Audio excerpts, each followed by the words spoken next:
নবীর প্রতি কি পরিমাণ ভালোবাসা দেখাইলেন সাহাবায়ে কেরাম। এর নবীর উম্মতের দল, আজকে আমরা নবীর উম্মত হইয়া নবীর কোন অনুসরণ আমরা করি না। চুল কাটার ক্ষেত্রে আমাদের অনুসরণ নাই। নবী বলেছেন, মান আহাব্বা সুন্নতি ফাকাদ আহাব্বানি ওয়া মান আহাব্বানি কানা মাই ফিল জান্নাহ। আল্লাহর নবী বলেছেন, যেই ব্যক্তি আমি নবীর সুন্নতকে ভালোবাসবে, যেই ব্যক্তি আমি নবীর সুন্নতকে অনুসরণ করবে, যেই ব্যক্তি আমি নবীর সুন্নতকে ভালোবাসবে, সেই ব্যক্তি যেন আমি নবীকেই ভালোবাসলো। যে ব্যক্তি আমি নবীর সুন্নতকে ভালোবাসবে, সেই ব্যক্তি যেন আমি নবীকে ভালোবাসলো। এবং আল্লাহর নবী আরো বলেছেন, যেই ব্যক্তি আমি নবীকে ভালোবাসলো, ওই ব্যক্তি আমি নবীর সাথে জান্নাতে থাকবে। বলেন সুবহানাল্লাহ। মান আহাব্বা সুন্নতি ফাকাদ আহাব্বানি ওয়া মান আহাব্বানি কানা মাই ফিল জান্নাহ। আল্লাহর নবী বলেছেন, ও সাহাবীরা শুনে নাও, যেই ব্যক্তি আমি নবীর সুন্নতকে ভালোবাসবে, আমি নবীর সুন্নতকে ভালোবাসার অর্থ আমি নবীর সুন্নতের অনুসরণ করবে, আমি নবীর সুন্নতকে পালন করবে, আমি নবীর সুন্নত সবসময় মেনে চলবে। যে ব্যক্তি এই কাজগুলো করবে, ওই ব্যক্তি যেন আমি নবী নিজেকেই ভালোবাসলো, আমার সুন্নতকে ভালোবাসার কারণে আমি নবীকে যেন ভালোবাসলো। আর যে ব্যক্তি আমি নবীকে ভালোবাসবে, ওই ব্যক্তি আমি নবীর সাথে জান্নাতের মধ্যে থাকবে। সাহাবায়ে কেরাম কি পরিমাণ ভালোবাসতেন, কি পরিমাণ মহব্বত করতেন নবীকে। উহুদের ময়দানে কাফেররা আক্রমণ করতেছে, মুসলমানদের উপর আক্রমণ করার কারণে নবীর মাথার ভিতরে দুইটি কড়া ঢুকে গেল, শিরস্থানের দুইটি কড়া ঢুকে গেল। যখন শিরস্থানের দুইটি কড়া ঢুকে গেল, নবী করিম সাল্লাল্লাহু আলাইহি ওয়াসাল্লামের মাথা দিয়ে রক্ত বের হইতেছে। আবু বকর রাদিয়াল্লাহু তাআলা আনহু দেখলেন নবীর মাথা দিয়ে রক্ত বের হইতেছে। যখন এইটা দেখলেন, আবু বকর রাদিয়াল্লাহু তাআলা আনহু দৌড়ে আসলেন। মাথার ভিতরে যে কড়া ঢুকে গিয়েছে, তার কাটার মতো কড়া, যেই কড়া ঢুকে গিয়েছে, ওই কড়াগুলো বের করার জন্য আবু বকর রাদিয়াল্লাহু তাআলা আনহু দৌড়ে আসলেন। যখন আবু বকর রাদিয়াল্লাহু তাআলা আনহু দৌড়ে আসলেন, দূর থেকে আবু উবাইদা ইবনুল জাররাহ নামক এক সাহাবী দেখলেন নবীর মাথার ভিতরে দুইটি কড়া ঢুকে গিয়েছে। দুইটি কড়া ঢোকার কারণে মাথা থেকে রক্ত বের হইতেছে। আবু উবাইদা যখন আসলেন, আবু উবাইদা আবু বকর বললেন, আবু বকর, জীবনে অনেক নবীর খেদমত করেছো। এরে আবু বকর, জীবনে অনেক খেদমত করেছো, নবীর মাথায় দুইটি কড়া ঢুকে গিয়েছে, এই দুইটি কড়া আমি বের করার জন্য প্রস্তুত আছি। আবু বকর, নবীর মাথায় যে রক্তগুলো বের হইতেছে, ওই রক্তগুলো যে করার কারণে বের হইতেছে, ওই করাগুলো আমি বের করব। আবু উবাইদা ইবনুল জাররাহ রাদিয়াল্লাহু তাআলা আনহু প্রথমবার একটি কড়া বের করলেন। যখন একটি কড়া বের করলেন, একটি কড়া বের করার কারণে আবু উবাইদার একটি দাঁত ভেঙে গেল। আবু উবাইদা কোনো প্রক্ষেপ করলেন না। এরপরে যখন আরেকটি কড়া টান দিলেন, আরেকটি কড়া টান দেওয়ার কারণে আবু উবাইদার আরেকটি দাঁত ভেঙে গেল। আবু উবাইদার দুইটি দাঁত ভেঙে গেছে। নবীর ভালোবাসা স্থাপন করার জন্য আবু উবাইদা ওই দিকে তাকান নাই। আমার নবীর মাথার ভিতরে কড়া ঢুকে গিয়েছে, এইটা আমি আবু উবাইদা সহ্য করতে পারি না। এই কারণে তিনি দুইটি কড়া টান দিয়ে বের করলেন। যেই কড়াগুলো বের করলেন, ওই ক্ষত স্থান থেকে রক্ত বের হইতেছে। আরেক সাহাবী দেখতেছেন নবীর মাথা থেকে রক্ত বের হইতেছে, এই রক্তগুলো জমিনে পড়ে যাবে। সাহাবায়ে কেরাম সহ্য করতে পারবেন না, নবীর রক্ত জমিনের মধ্যে পড়ে যাবে।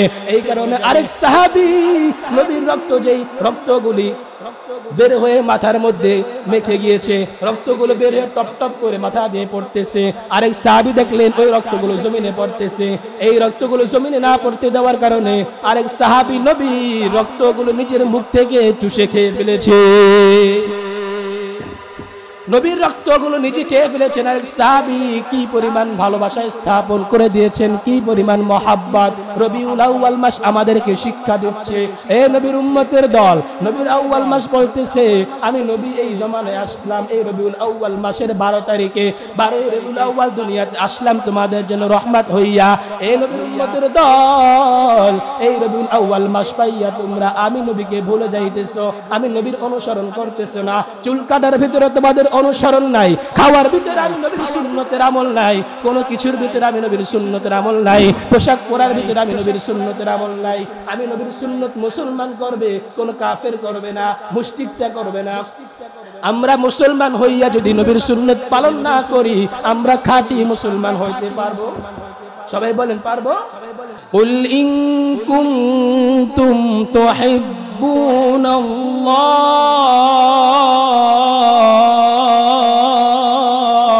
আল্লাহু আকবার বলেন। কুল ইন কুনতুম তুহিব্বুনাল্লাহ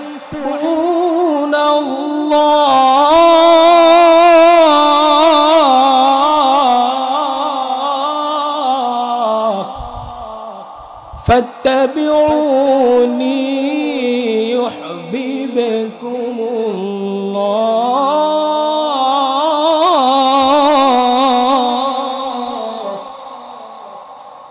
فاتبعوني يحببكم الله ويغفر لكم ذنوبكم والله غفور رحيم।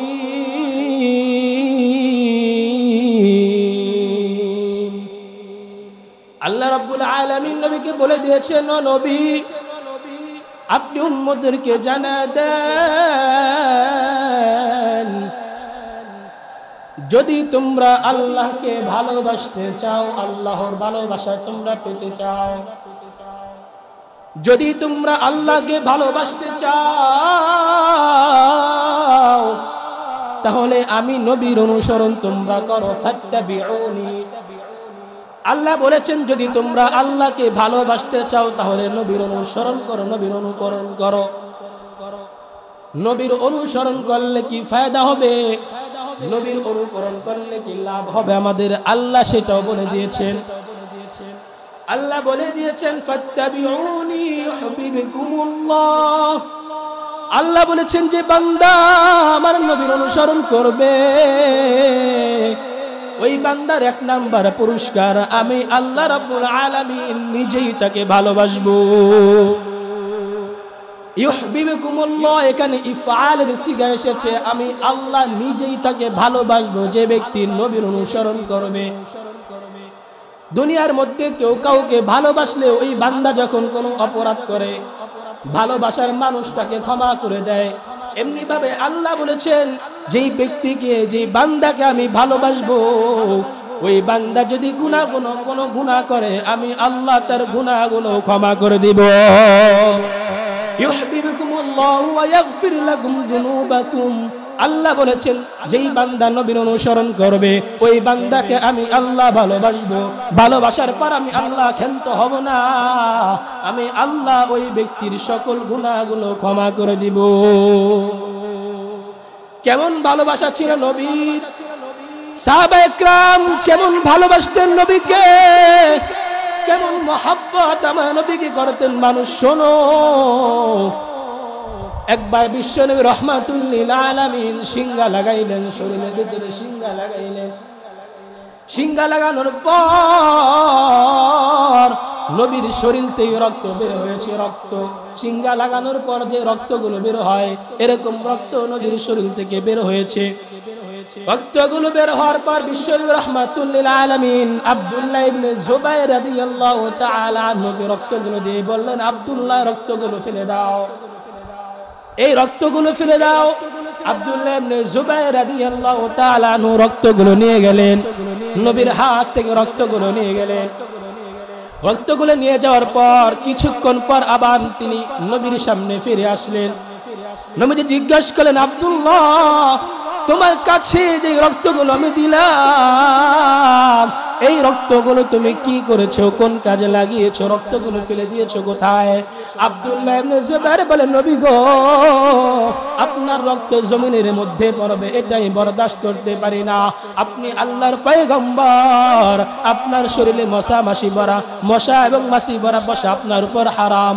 আপনি আমাকে রক্ত দিয়েছেন, এই রক্তগুলো আমি আব্দুল্লাহ ফেলে দিব, এটা আমি সহ্য করতে পারি না।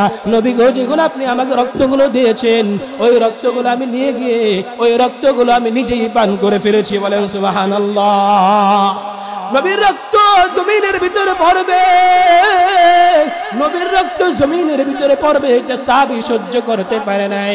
যখন রক্তগুলো দিয়েছে ওই সাহাবী রক্তগুলো নিয়ে গেলেন, কিন্তু কিছু বললেন না। যখন রক্তগুলো নিয়ে গেলেন, ফালানোর জন্য প্রস্তুতি নিলেন, মনে মনে ভাবলেন এই রক্তগুলো জমিনের ভিতরে কেমনে ফালাইব।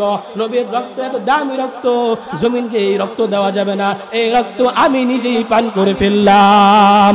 বিশ্বনবী যখন বললেন, আব্দুল্লাহ তোমাকে এই যে রক্তগুলো দিলাম, এই রক্তগুলো কি করেছো? আব্দুল্লাহ বলে, রক্তগুলো আমি খেয়ে ফেলেছি। যখন এই কথা বললেন, বিশ্বনবী বললেন, আব্দুল্লাহ তোমার শরীর কখনো জাহান্নামের আগুন স্পর্শ করতে পারবে না। তোমার শরীরে আমি নবীর রক্ত তোমার শরীরে প্রবেশ করেছে। আব্দুল্লাহ তুমি শুনিয়া লও, তোমার শরীরে আমি নবীর রক্ত প্রবেশ করার কারণে তোমার শরীরে জাহান্নামের আগুন স্পর্শ করবে না। হযরতে হুযায়ফা রাদিয়াল্লাহু তাআলা আনহু, নবীর এক সাহাবী, জলিলুল কদর সাহাবী হুযায়ফা রাদিয়াল্লাহু তাআলা আনহু যখন পারস্য আক্রমণ করতেছেন, একটা রাষ্ট্রের নাম হলো পারস্য। পারস্য আক্রমণ করার পর হুযায়ফা রাদিয়াল্লাহু তাআলা আনহু যখন পারস্য আক্রমণ করতেছেন, ওই পারস্যের বাদশা কিসরা বলল, ও আল্লাহর নবীর সাহাবীরা তোমরা পারস্য আক্রমণ করিও না, আসো আমরা একটা সন্ধি করি, আমরা একটা মশওয়ারা করি, আসো। যখন হুযায়ফা রাদিয়াল্লাহু তাআলা আনহু ওই পারস্যের বাদশার আমন্ত্রণে যাইলেন, আমন্ত্রণে যাওয়ার পর হুযায়ফা রাদিয়াল্লাহু তাআলা আনহু সহ সকল সাহাবায়ে কেরামকে যারা যারা গিয়েছেন তাদেরকে আপ্যায়ন করতেছে পারস্যের বাদশা কিসরা। যখন আপ্যায়ন করতেছেন, খাবার খাওয়ার সময় একটা লোকমা হুযায়ফা রাদিয়াল্লাহু তাআলা আনহু মুখে দেওয়ার সময় নিচে পড়ে গেল। যখন নিচে পড়ে গেল, হুযায়ফা রাদিয়াল্লাহু তাআলা আনহুর মাথায় এই কথা এসে বলল, আল্লাহর নবী বলেছেন, ও সাহাবীরা যখন তোমাদের কারো খাবার মাটির নিচে পড়ে যাবে, যখন তোমাদের কারো খাবার প্লেটের নিচে পড়ে যাবে, মাটিতে পড়ে যাবে, যখন তোমাদের কারো খাবার বাহিরে পড়ে যাবে, সঙ্গে সঙ্গে ওই খাবারটা উঠিয়ে খেয়ে ফেলবা। আল্লাহর নবী বলেছেন, কেন খাইবা? ও সাহাবীরা তোমরা জানো না এই খাবারের ভিতরে কোন অংশে আল্লাহ তোমাদের জন্য বরকত রেখে দিয়েছেন? আল্লাহ তোমাদের জন্য কোন অংশে বরকত রাখছেন না সাহাবীরা তোমরা জানো না। এই কারণে যখন কোনো খাবার তোমাদের প্লেটের বাইরে পড়ে যাবে, সঙ্গে সঙ্গে উঠিয়ে খেয়ে ফেলবা। হইতে পারে ওই খাবারটার ভিতরে আল্লাহ বরকত রাখছেন, কিন্তু যখন ওই খাবারটা বান্দা তুমি না খাইলা, না খাওয়ার কারণে তুমি বরকত থেকে মাহরুম হয়ে গেলা। যখন এই কথা হুযায়ফা রাদিয়াল্লাহু তাআলা আনহুর মনে হলো, হুযায়ফা রাদিয়াল্লাহু তাআলা আনহু বাদশা কিসরার সামনে থেকে যখন বাইরে খাবারটা পড়ে গেল, এই খাবারটা উঠিয়ে খেয়ে ফেললেন। পাশ থেকে একজন লোক ধাক্কা দিয়ে বলল, ও হুযায়ফা এটা একটা বাদশার রাজত্ব, এটা একটা বাদশার দস্তরখান, এইখানে যদি তুমি খাবার বাইরে থেকে উঠিয়ে খাও তাহলে তোমাকে অসামাজিক বলবে, তোমার সামাজিক লোক বলবে না। এখানে এই কাজটা আজকের জন্য অন্তত করো না। এর হুযায়ফা তুমি বাইরের খাবারটা উঠিয়ে খাইও না। হুযায়ফা রাদিয়াল্লাহু তাআলা আনহু বললেন, আতাতরুকু সুন্নাত হাবিবি লিহাউলাইল হুমাকা, আমি কি এই দুনিয়ার আহমকদের জন্য, এই দুনিয়ার নাখান্দাদের জন্য আমি আমার নবীর সুন্নতকে ছেড়ে দিব নাকি? হুযায়ফা রাদিয়াল্লাহু তাআলা আনহু এরপরে ওই খাবারটা বাদশার সামনে উঠিয়ে খেয়ে ফেললেন। দুনিয়ার বাদশা আমাকে অসামাজিক বলুক, দুনিয়ার বাদশা আমাকে যাই বলুক না কেন, আমি নবীর সুন্নতের মধ্যে পাবন্দি করতে কোনো ব্যর্থ হব না, পিছুটান হব না। কারণ আমি নবীর সুন্নতকে মানি। আমি নবীর সুন্নতকে মানার কারণে আমি নবীর সুন্নত বলেছে, নবী বলেছেন এই খাবারটা উঠিয়ে খাও, এই খাবারের ভিতরে বরকত থাকতে পারে। এই কথা যখন আমার নবী বলেছে, অবশ্যই এই খাবার আমাকে উঠিয়ে খেয়ে ফেলতে হবে। আমার সামনে পারস্যের বাদশা থাকুক, দুনিয়ার রাজা থাকুক, যে থাকুক না কেন, আমি নবীর সুন্নত পালন করতে কোনো দ্বিধাবোধ করব না। কেমন পরিমাণ ভালোবাসা, কি পরিমাণ মহাব্বত!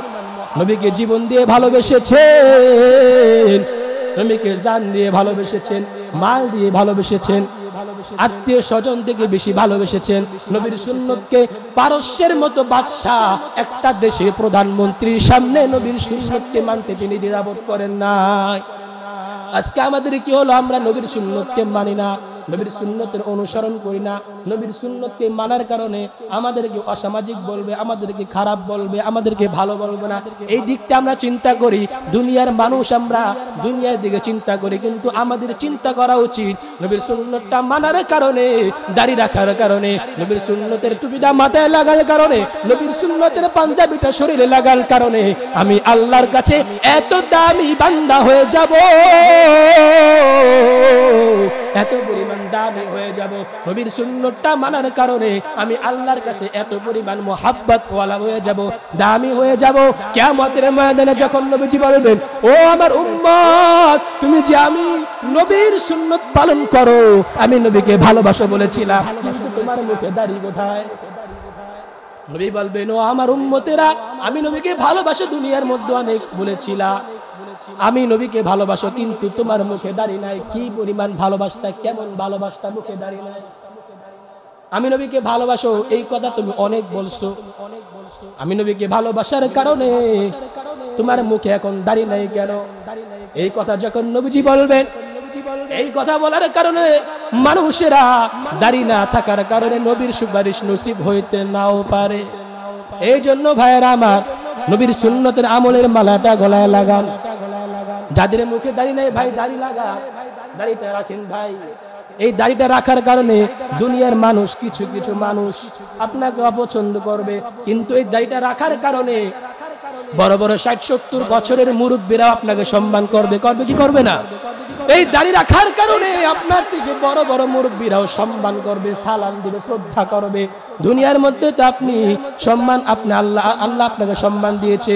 কবরের মধ্যে যখন আপনি হাসরের ময়দানে নবীর সামনে দাঁড়াইবেন, নবীকে বলবেন, ও নবীজি, দুনিয়ার মধ্যে কি আমল করেছি জানি না, আল্লাহ আমার আমল কতটুকু কবুল করেছেন, কিন্তু নবী গো, আপনাকে ভালোবাসার কারণে, আপনার সুন্নতটা পালন করার কারণে আমি নবী, আপনি নবীর কারণে, আপনি নবীর সুন্নতগুলো আমি দাড়িতে লাগাইলাম, আমি দাড়ি রাখলাম।